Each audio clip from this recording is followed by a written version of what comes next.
Salon.com's Chauncey DeVega, who of course has been a great friend to us here at Ring of Fire over the decades, but he has spent a lot of time recently speaking with various mental health professionals who have all weighed in about the dangers of Donald Trump and, of course, the dangers of his very obvious cognitive decline. And in an article published this week, DeVega spoke to 3 mental health professionals, one of whom actually suggested that Donald Trump's recent speeches could be evidence of actual brain damage. Now, let me read you what some of these individuals said. The first one is Dr. John Gartner, who is a psychologist, former assistant professor at Johns Hopkins University Medical School. Dr. Gartner said this: "In my opinion, Donald Trump is getting worse as his cognitive state continues to degrade. If Trump were your relative, you'd be thinking about assisted care right now." Now, to be fair, when you look at Donald Trump, this is not a person who I think needs any kind of assisted care. I mean, Donald Trump is obviously able to function very well in his day-to-day life. He can get himself dressed. He could make himself food if he wanted to. I don't know if he knows how to cook. But I think that statement might be a bit too far. I don't think he needs assisted care. But his cognitive abilities are definitely degrading. I agree with Dr. Gardner on that. And of course, that degradation is accelerating. That much is very obvious when you look at Donald Trump's recent speeches. Another one, psychologist Harry Siegel said, quote, "In the past 6 months, Trump's rallies are filled with strange lapses of logic. He has confused Biden with Obama, spoke of World War II, and has lapsed into bewildering digressions that are hard to follow." And Dr. Siegel adds, quote, "Pathological lying is itself a form of mental illness, so these cognitive lapses are literally sitting atop what appears to be an already compromised psychological functioning."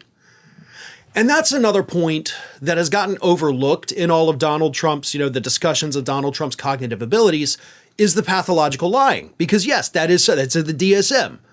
So that is a thing, and we know that Donald Trump very obviously has that.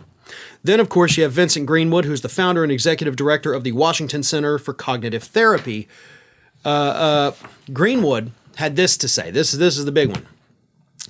In his speech in North Carolina, Trump said migrant crime, leaving out the R, and was unable to say Venezuela, which came out sounding like Venezuela.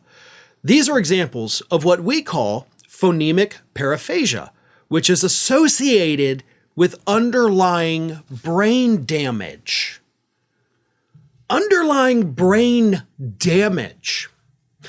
Now, has Donald Trump been hit on the head or been in any kind of accident where there would be a physical blow that would cause any kind of brain damage? Definitely not that we know of. I mean, Donald Trump is so public, so frequently with photographs and videos and interviews and rallies. If there was any kind of mark or contusion on his head, we definitely would have seen that. So how could there be brain damage? Well, brain damage doesn't always have to come in the form of a physical blow to the head. Brain damage can also be caused by an underlying, actual, clinical, diagnosable, degenerative disease. Those diseases that, as we know, kind of eat away at your brain, causing actual physical damage to it. That could be a possibility.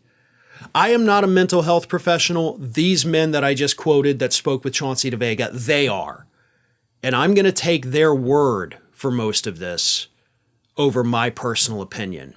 And I think it's also worth pointing out, we have seen mental health professionals. Again, a lot of them have spoken with Chauncey DeVega over at Salon.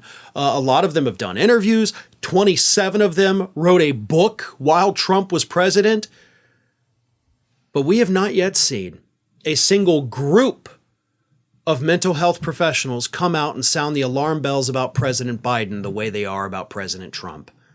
And I think that is probably the most compelling part of this story. Well, folks, we have crossed that 1 million subscriber milestone, but rest assured, we are just getting started here at Ring of Fire. So if you're not already, please do subscribe to the channel and make sure to like, share, and comment on the videos.